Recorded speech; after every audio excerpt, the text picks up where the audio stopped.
Hey there, we're starting early tonight. Welcome to the Credit Card News live stream. I'm Cal Barton. It's good to have you. I hope everyone had a great weekend so far. I just want to welcome everybody into the live stream. We got Cinna Madness. Welcome and congratulations on your credit limit increase with the Apple Card.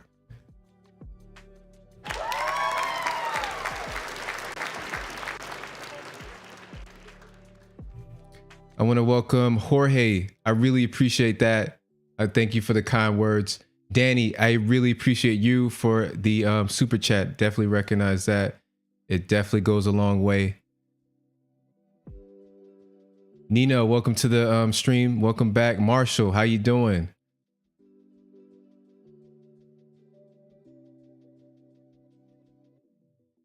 So let's get started. As your favorite YouTuber says, let's jump right into it. With our first story, we have the Apple small fintech acquisition could precede a credit card takeover.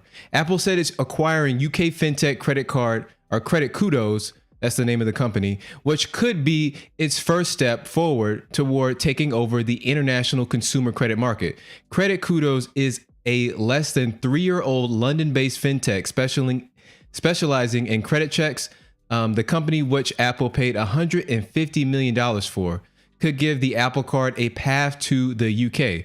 Credit Kudos rivals big credit by performing credit checks on someone's current finances rather than their financial past, allowing the approval of credit-worthy applicants who slip through the cracks of legacy companies like Experian, Equifax, and TransUnion.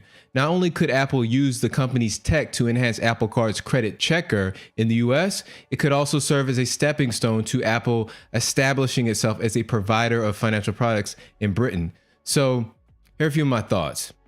A lot of people are really looking forward to the Apple Card expanding to, internationally. I know there's one of my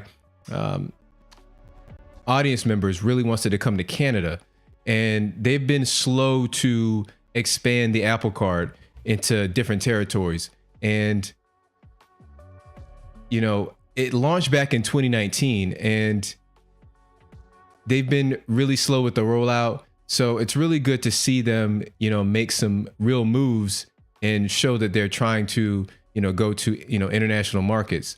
And so another real point of this story is that the way that traditional credit card issuers will check and verify your credit worthiness is by going the traditional route through Experian, through TransUnion, and Equifax.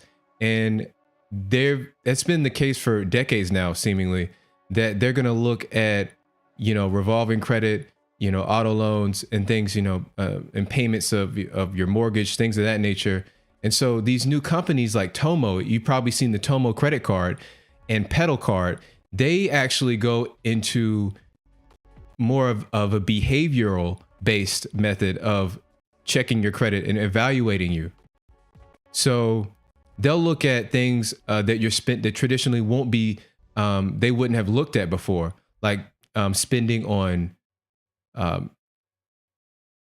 cell phone providers, spending on buy now, pay later plans, and even utility payments. So they'll look and they'll actually go into your, you can give them access to your bank account, your bank statements. Now, let me roll that back. Not your bank account. They'll look at your bank statements and see, they'll look for different indicators to see how good are you with spending money.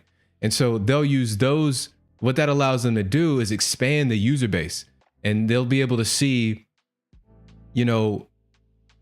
what whoever's not currently covered and who the credit card issuers are not traditionally looking at, they'll be able to offer credit cards to them, thus expanding the amount of people by millions. And so that's more dollars in their bank account. Another point is, so a lot of people that don't have traditional credit, there's a lot of people that don't have cards still to this day. So there's a lot of inroads that you can make if you can actually find data points, reliable data points that tell you how good are they at repaying debt. All right, so for our second story here, Michaels begins accepting Apple Pay in stores. And so, Michaels is like Hobby Lobby. It's a brand where you can go and do like workshopping. You can do, not little projects. You can do, projects and make, home goods, and you can decorate, and it just offers, products around that space.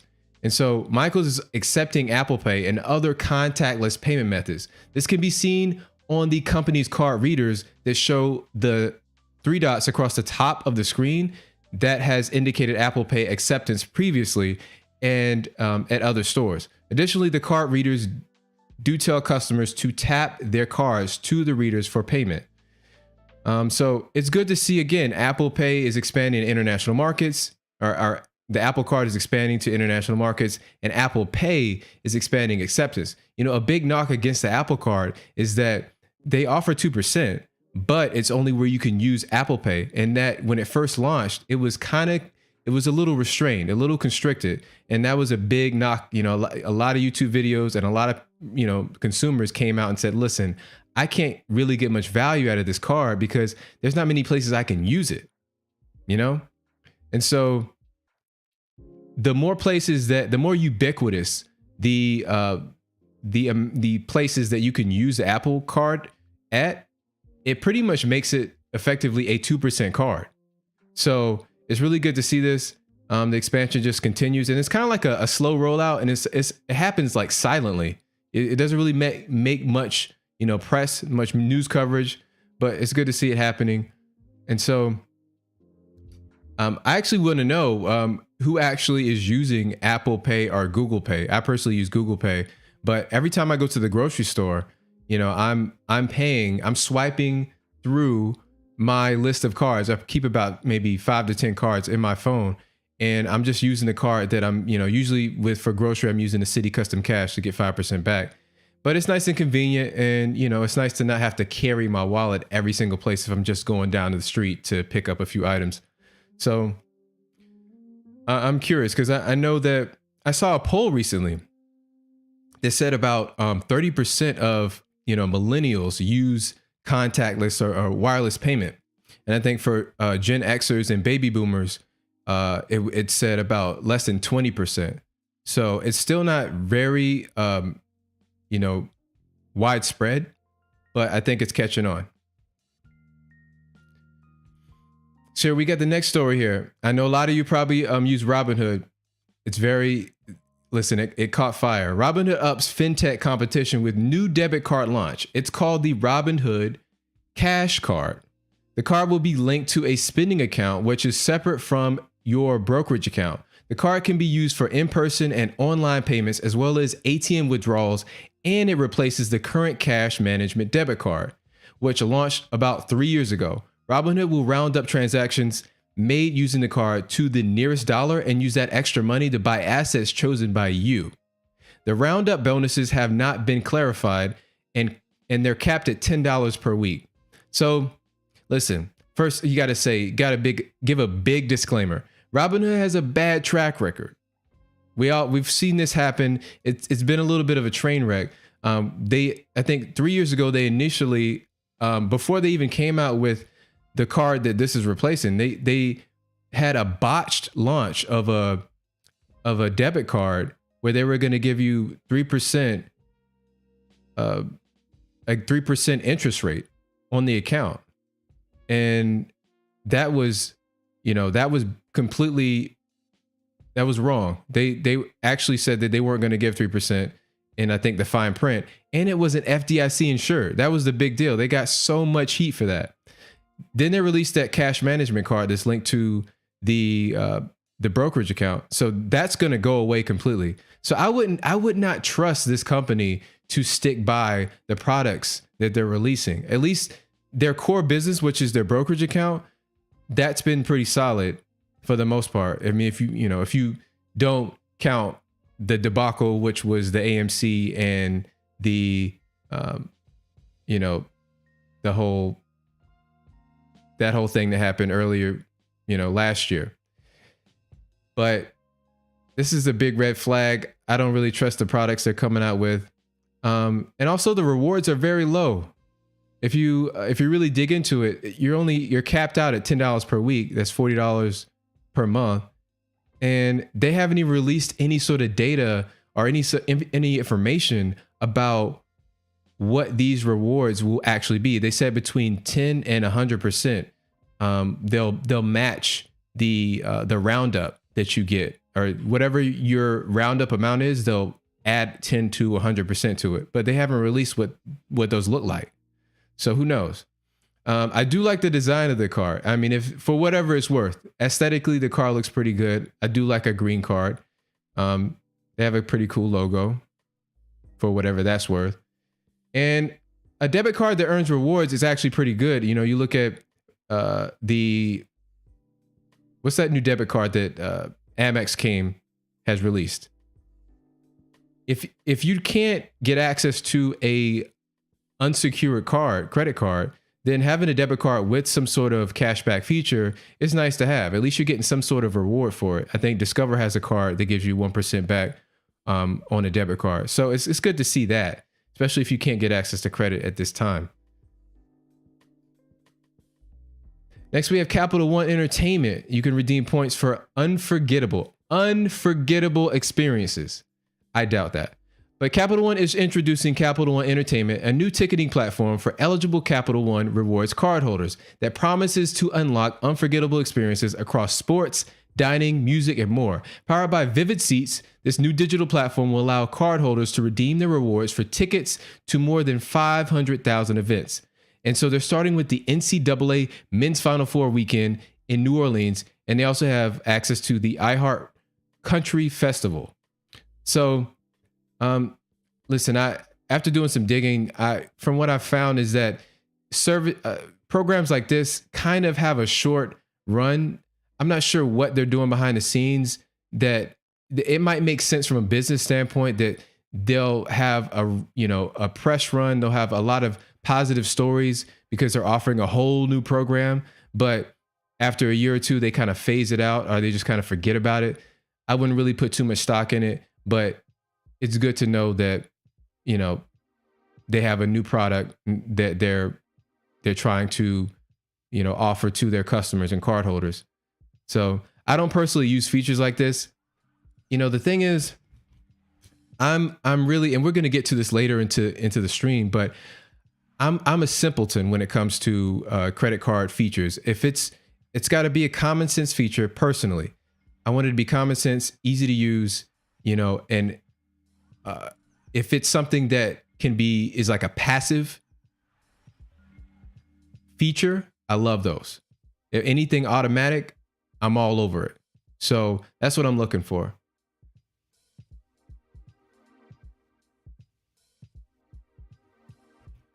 We got the next story. The CFPB's overdraft fee research refuted by CBA president.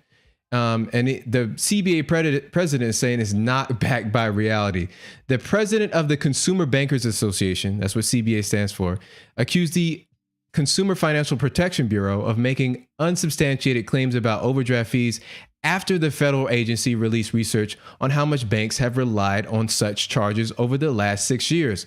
The CFPB's research found that revenue from overdraft fees and non-sufficient funds in 2019 was estimated at $15.4 billion. And the agency's director said that banks have become reliant on such fees to feed their profit model rather than focusing on customer service.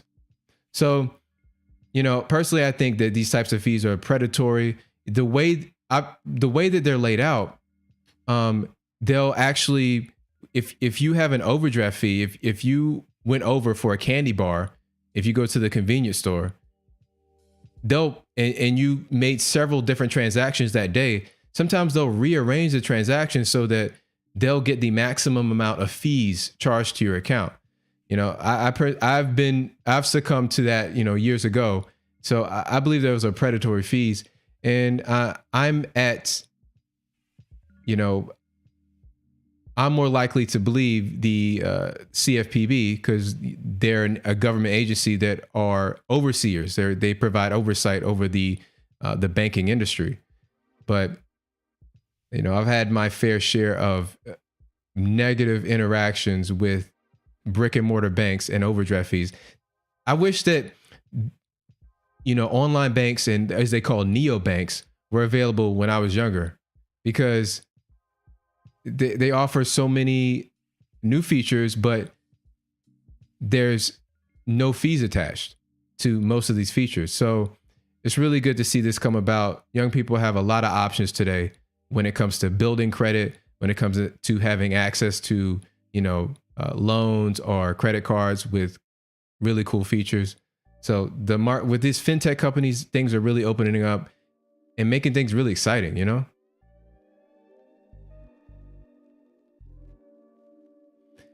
Next up, we have PayPal Key. Now, this is a sad story, guys. PayPal Key is discontinuing in April. If you don't know, PayPal Key is a virtual debit card that lets you use your PayPal account anywhere cards are accepted online. You can use PayPal Key like a card at any online merchant that accepts MasterCard, even those that don't have a PayPal button. And you can fund your purchase with a credit card that you have in your PayPal account. This was a useful feature for purchases where debit cards would have lower fees than credit cards. So yeah, I'm really disappointed. Even though I haven't really used this, I definitely have recommended it to people to use for for example, with Chase and Discover, when they have their bonus categories for online purchases. What you could do is link your Chase or Discover card to PayPal as like a default payment method. And so when you use PayPal Key on, a website that on any website, then you got the bonus rate, that 5% bonus rate for, whatever period of months of the year, you would get that 5% bonus rate on your Chase or Discover card if you use that method. And so there's a few other ways that came into that you could use the PayPal Key. You could also use it for another layer of security. So if you didn't want to use your credit card number for a site that maybe you've never ordered from that site before, you could kind of add that second layer of protection where they didn't have access to your credit card information. So it's a shame to see this go. I didn't know it was a test run, but it just goes to show you that there's a lot of change that happens with the credit card industry. Everything is not going to kind of solidify into a long-term product. Sometimes there's a shelf life to these things, and you can't really count on, a bonus rate or some sort of feature to a credit card to be around the next year. Real quick, we have Bank of America is offering a new credit card with digital resources for small businesses. Bank of America announced new secure credit options to help small businesses include a credit card and credit line, as well as new digital resources. The bank launched a Business Advantage Unlimited Cash Rewards Secured Credit Card, Business Advantage Secured Credit Line, and the Start a Business Center. Its latest products and resources for entrepreneurs looking to start a small business or build their business credit history. The new credit card has no annual fee. I love that. And some of its benefits include a client-determined credit line from $1,000 to $10,000, 1.5% cash back on all purchases with no annual fee. Rewards earned are capped, and preferred rewards for business eligibility.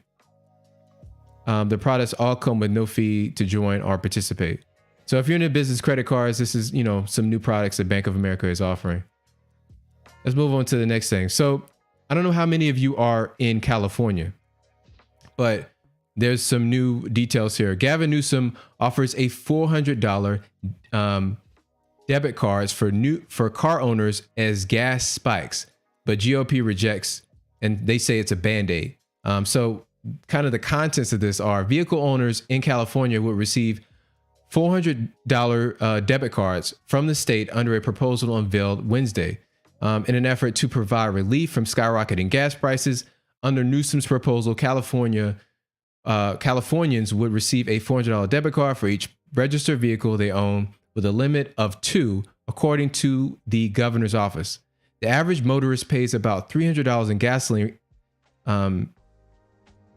taxes each year. The rebate program will cost a total of $9 billion. So I consider this like a gas stimulus check, right?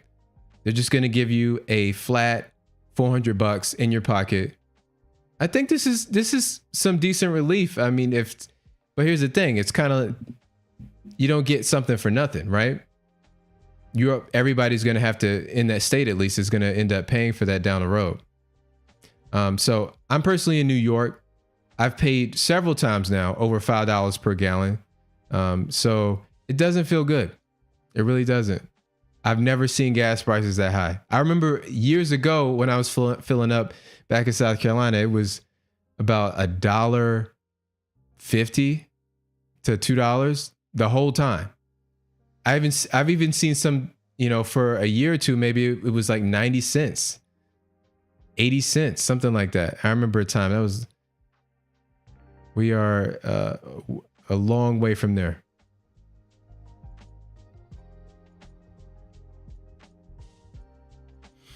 So next up, we have the Amex Platinum card.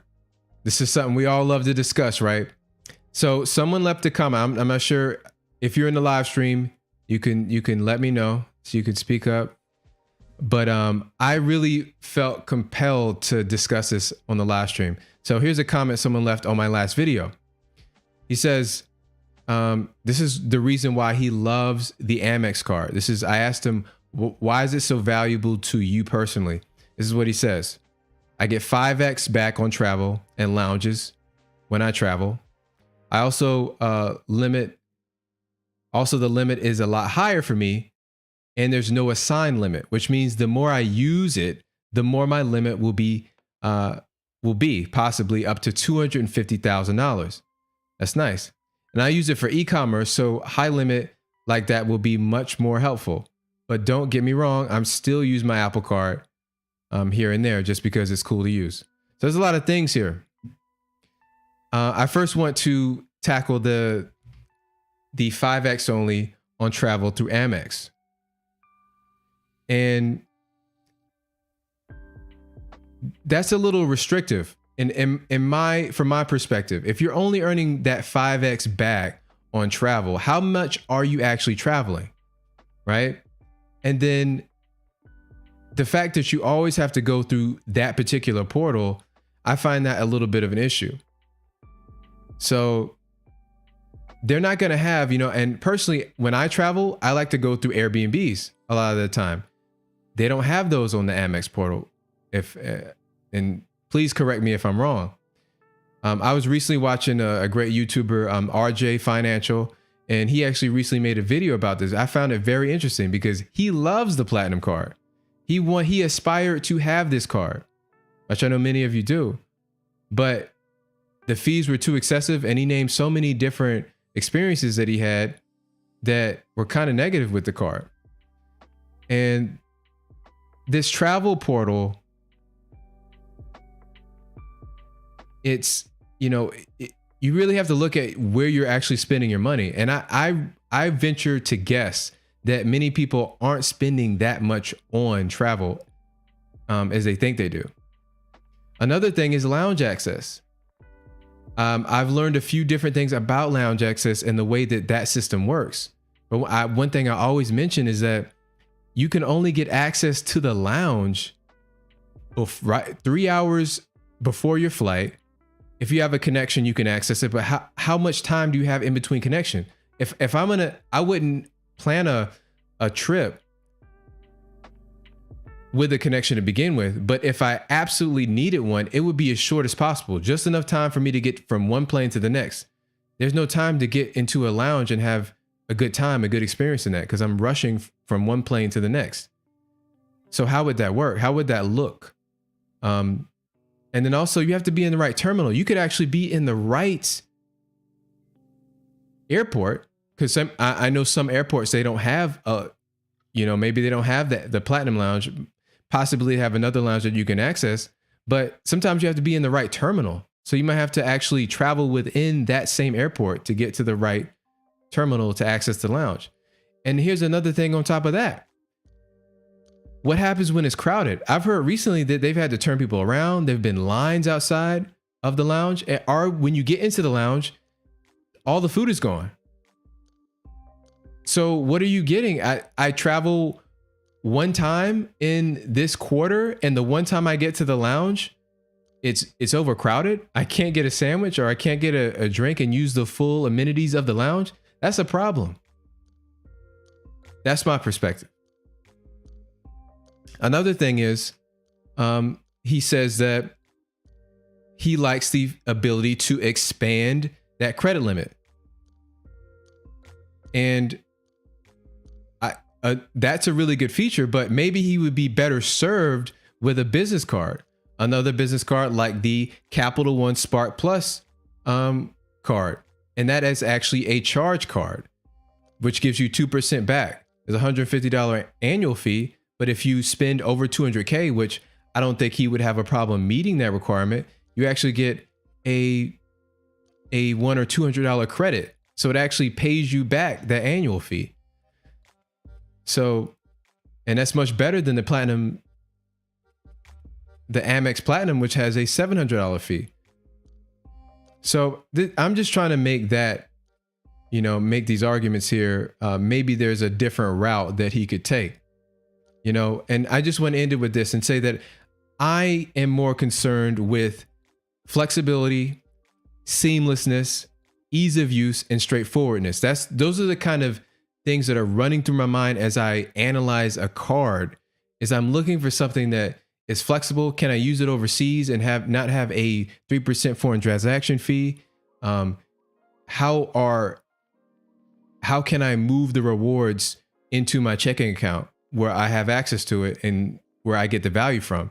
Is it automated like the SoFi credit card where I don't have to touch a thing? I don't have to lift a finger. Is it straightforward, easy to use, seamless? So for me, with my philosophy, I think the credit cards have to, they offer more value to you when they kind of fade into the background and you're just transacting with the card and getting access to the value as simply and as easy as possible. But listen, enough of that. I want to get to some of the comments here. Welcome everybody to the stream. I'm thankful for you guys.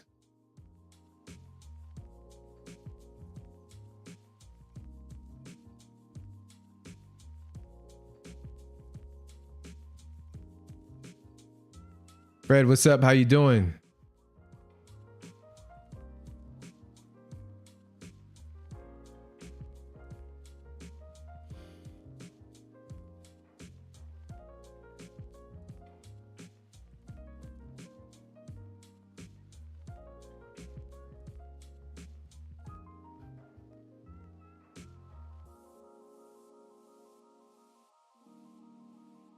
Yeah, Danny, you said you're good on the Platinum. It's too rich. It's too rich for me. Also, I can't. It looks enticing for a bit. I always say this. I like the metal credit card aspect. I always want to have a metal credit card. I wish they all were made of that. But listen, they have the statement credits that are just hard to use. It's just not. It's a coupon card. That's just my perspective on it.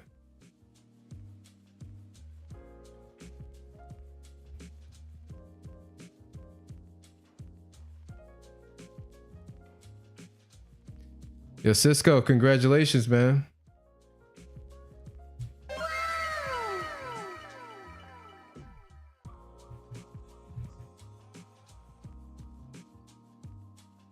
Congratulations on getting approved for the Navy Federal More Rewards card. That's actually my favorite card with Navy Federal because you're getting 3% back in all those really powerful categories like gas and is it travel or transit and grocery. So I really like that card. If I was with Navy Federal, that's the first one I'd go for. Unfortunately, I don't qualify. So listen, good on you.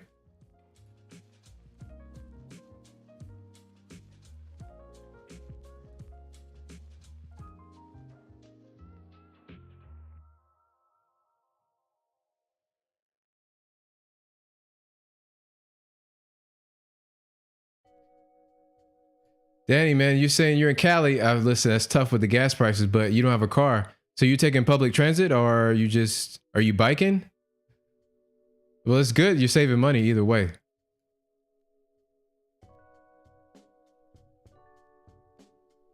Nino, you're closing everything. You're cleaning house, man. You're closing everything up. Are you just going to be left with the Chase trifecta at the end of the day?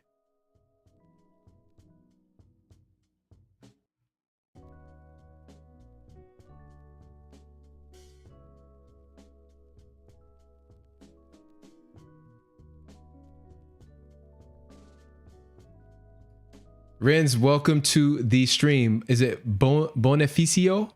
Welcome to the stream. If you have a question or comment, I'll listen. Welcome to the stream, man.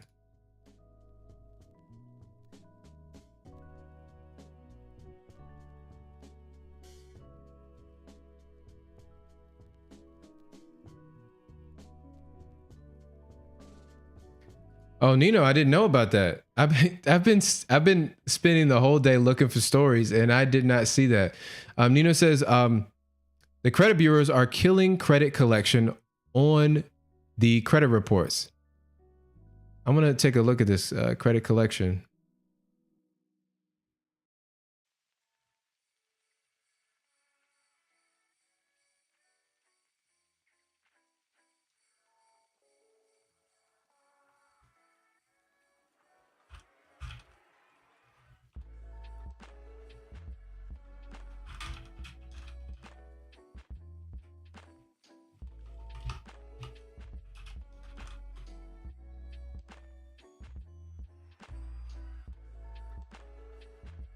I've seen about the medical debt is not being counted against you anymore. I have seen that. I have to look deeper into that, Nino. But if they're stopping the process of like reaching out and contacting you, then that should be a good thing, because you're not going to be hounded down. How many of us, how many people have been, embarrassed by a credit collector calling, with friends or family around, or maybe calling family? So yeah, the responsibility should be on the person to pay their debt, and it should work against them, right? By lowering your credit score, you can't, get any further credit with most places, most issuers. That sounds like a step in the right direction. I'm not sure about groundbreaking though. I'm not sure about that.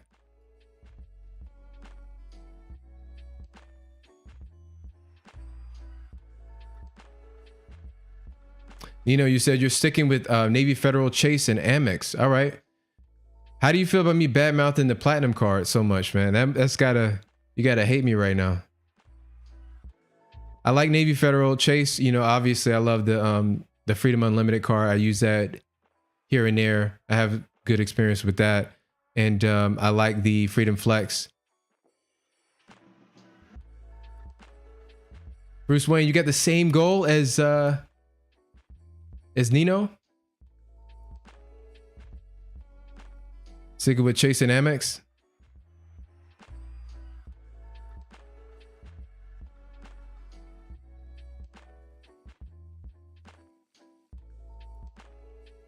Yeah, Cisco, I've seen that I've seen people have some luck with contacting customer service and lowering their APR for different cards. I'm not sure about the Apple card in particular. But here's the thing. Really shouldn't be too concerned about lowering that interest rate if you're paying your bill, by the due date. And many people in my audience pay their bill before the closing date of so that it doesn't get reported to the credit agencies. So the interest rate never really comes into play if you pay that bill on time. So you don't want to carry a balance.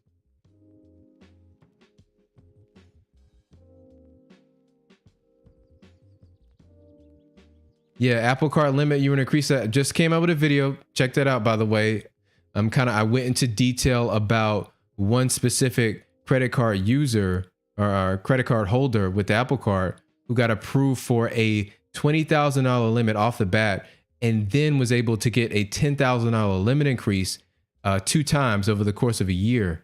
And so really the biggest key that I've seen for increasing your limit with most cards is through usage, high usage over a extended period of time. And with the Apple Card, that minimum usage you want to hit is about 25% of your total available limit over the course of about 5 or 6 months. And that's going to pretty much guarantee that you're going to get a limit increase. You'll probably get an automatic increase from that usage.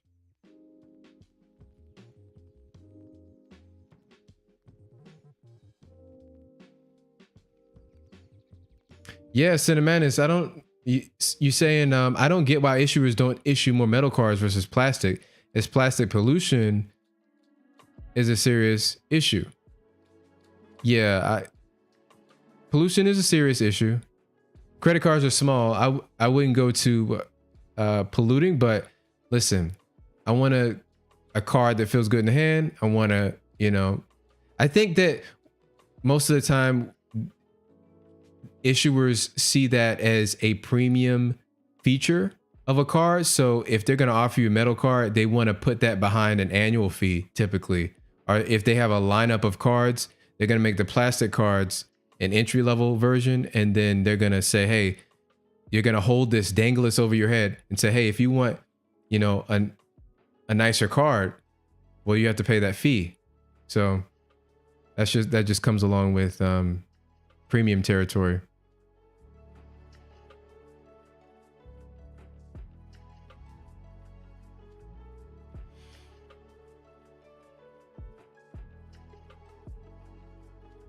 Nino, you're saying, I just need 2 cards for the Chase trifecta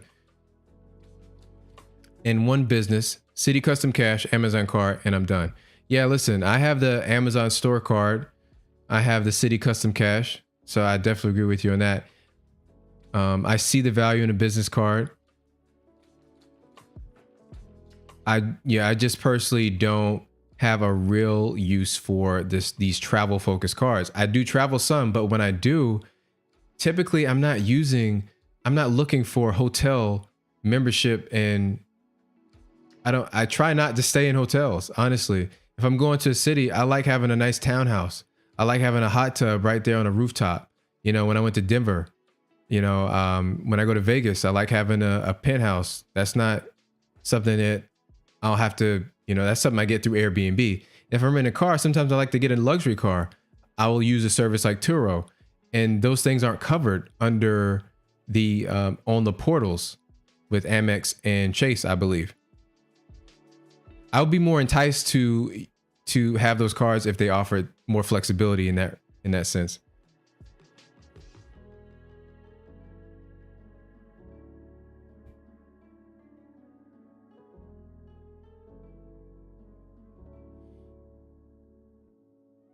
Yeah, Cinematis, that's a great question. Have you heard of an Apple Card limit bigger than 40,000? I haven't. From my recent research, from what I've looked at on the forums, and even the guy, he was actually very intense, very focused. He planned everything out, and he basically laid out all his data points and the whole timeline. And he was upset that he didn't start out with a $30,000 or $40,000 limit. But from what he found and what I've seen is that 40,000 seems to be the max. An Apple Card isn't really, billed, or it's not advertised as being some premium level card where you can get a $50,000 or $80,000 limit. It's not a flagship card. And you could see by the way that they market it, and you can have as little as a 600 credit score and get approved for the Apple Card. And even then, maybe you have a 500, in the high 500 score, you can still possibly get into their Path to Apple program. So it makes sense that they're not offering limits higher than 40,000, if you ask me.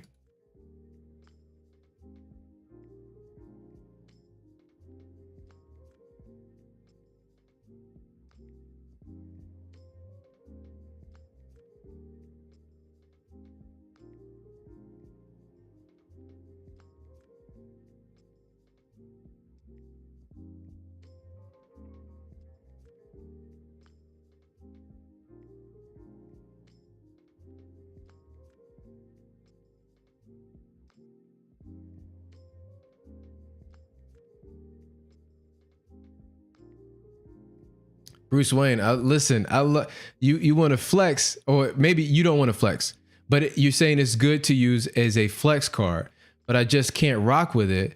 I held one from a friend. It feels nice. I got you. It feels nice. Yeah, metal cards feel great. And yeah. How much is a flex? I was just kind of talking to some people about this recently, about being at the, the mercy of others' opinions and affirmation. It feels good in the moment, we're social creatures. We want that acceptance. We want to say, oh, I see you doing well. But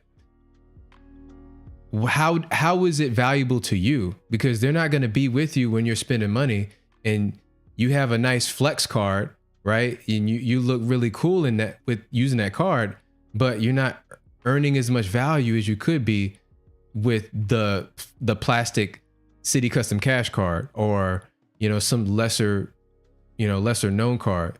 So you really got to go for what is going to be good for you.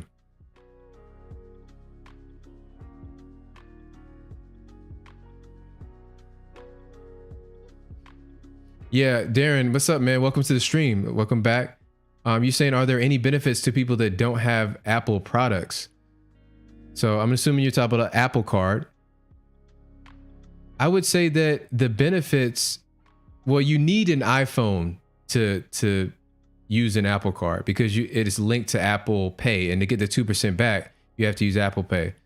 So if you have an iPhone and you don't plan on purchasing any other Apple products, it could still be, it could be a 2% flat rate card for you, if most of the places that you purchase from accept Apple Pay.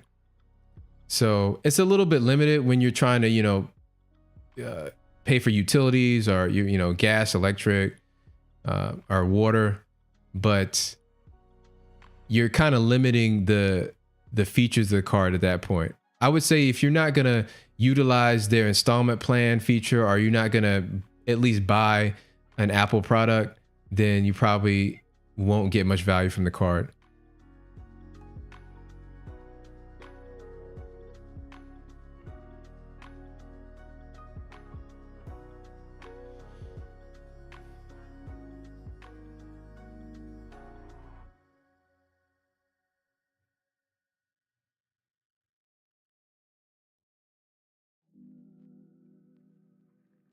So I'm gonna fall in line, and I'm following the poll that I sent out just over a week ago, where you guys told me what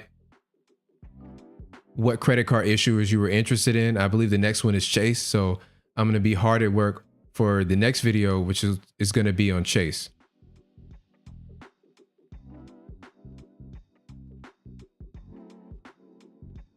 Cisco, you say Apple is honestly your primary card, but now that I got approved for the more rewards from Navy Federal, I think I'll be putting all spin on that for a while. Listen, 3% back, pretty much 3% on some really nice categories. I don't blame you. And here's the thing.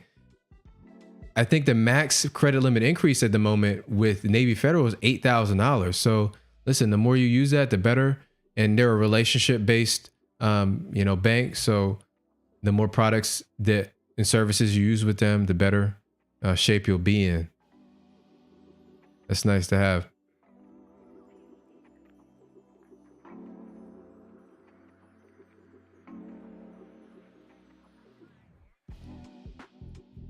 Yeah, Bruce Wayne, I don't understand that either. Why would they kind of gimped it. They kind of hobbled that card by offering you a super exclusive, like nice premium, physical card, but you really got to just put it like, if I had an Apple card, I pretty much just put it up on the shelf behind me, right? It doesn't make sense to use it. It's only 1% back. Super low.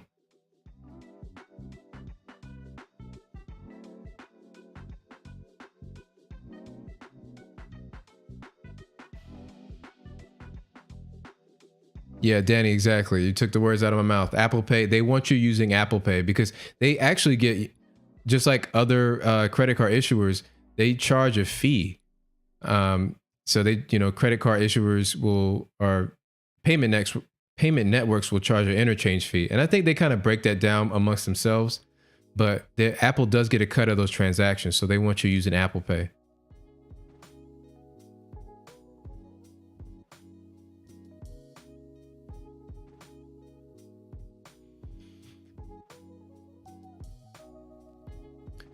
All right. Hey guys, it was really fun hanging out with you tonight. I appreciate you, coming to, hang out in the chat, answer questions with each other. It's really good to see. I'm going to leave everything open for a while. If you don't have any other questions, we're just going to wrap it up, and we're going to see you I'm going to see you next week, Sunday at 7 p.m., same time.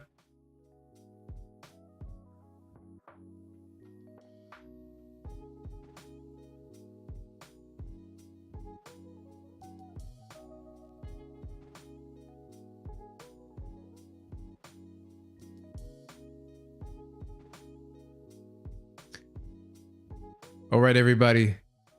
Signing out. Have a great evening. I'm going to see you next Sunday. All right.